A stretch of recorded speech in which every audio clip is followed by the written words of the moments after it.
So this right here seems like a legitimate place, but it is not. And it's open till 1 o'clock in the morning. I drive by and I see it open. And then you can see in the back right there, there's these giant padlocks on the back of their doors so that you have no access from the inside of the house to get out. It was about 4 years ago, and I was sitting in a social justice conference listening to a lady talk about her experience with the legal brothels up in Canada, and she would bring them sweets. And it was such an inspiration to me because I thought, we could do something like that. That's what we're all about. We're the Salvation Army, so let's go out there in the darker spaces and just let these folks know, hey, Jesus loves you. I realized it was time to start visiting the illicit massage businesses. We walked in and we gave them what we call sweet prayers, sweets, and we offer up prayers.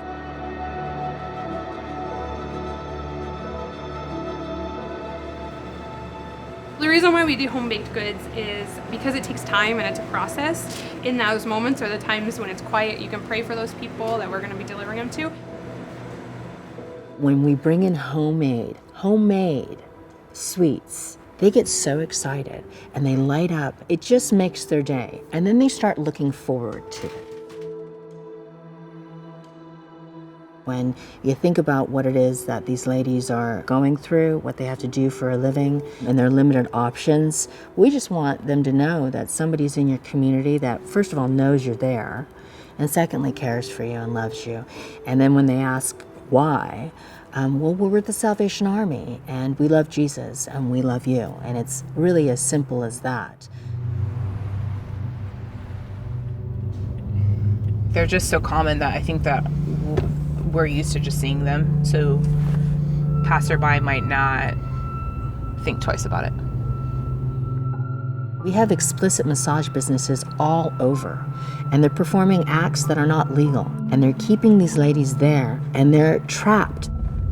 This is not a choice. It's not something that these people in trafficking can just stop. People that come from foreign countries, their passports are taken, their money is taken, their access to outside world is taken, and then people just say, well, just leave the business. Well, they can't. They have no resources. They have a language barrier. It is not as easy as just stepping out. There's a website that we go to, and it is explicit, but it tells you exactly what's going on in these businesses. They will name the lady, they will name what she looks like, they will name what she does, and how much she costs. You know exactly what's going on there, so you know whether they're legal or not. Things that you want to look for. The windows are always closed. Oftentimes the ladies are dressed up. They've got hair and makeup and the whole 9 yards and the heels. There will be the front foyer. You don't actually get to walk into the parlor. And then they'll have a whole nother back space where more private things are going on. They don't have simple things that they should have on them, like identification. They don't have the ability to take breaks from their work or don't have the ability to leave at will. Kind of basic stuff that we would say, like human rights, right? Like these are things that everyone should have access to. Most of the time when you go in the first few times, they don't want you there. And so they're telling you, the owner doesn't like it, you need to get out, just leave, they'll lock you out. We just continued to offer up prayers in multiple languages.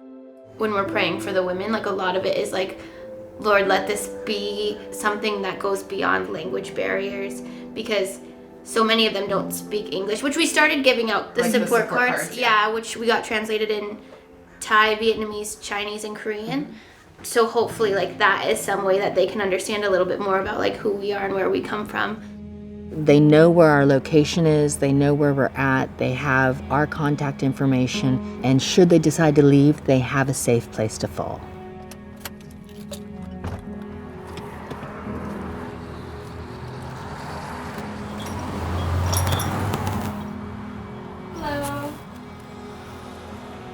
We brought you cookies.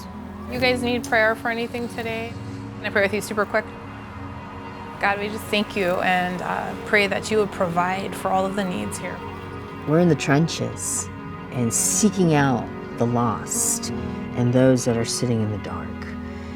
We've invited the ladies to some of our events, whether it's women's ministries events, whether it's church, just letting them know that there's a connection here and that we care for them. The fact that we remember their names, even the value of being called by name, I think made them excited to see us. They know that we know who they are and that we care for them. One day, this lady invited us to come in the back. She wanted to show us her baby. She had a brand new baby. So then another week, we brought clothes and food. We were really happy to help as much as we could. If she wants to get out of this industry at some point, she'll know we'll be there to help her. So many of us sit back and go, I can't do anything. And that's really where Sweet Prayers came from. This is something you can do. You don't have to be on a task force. You don't have to be part of a coalition. You don't have to know the breadth of what human trafficking is, but you can be a part of the solution. There are illicit massage businesses everywhere. Anybody can bake. Anybody can go out and extend love. Anybody can do outreach. Anyone can come and participate. It's pretty simple, just loving someone with a cookie, but it really does work. Even if they don't stop doing what they're doing, if they just know that somebody cares about them and loves them, and it's because they love Jesus, then we've witnessed to them.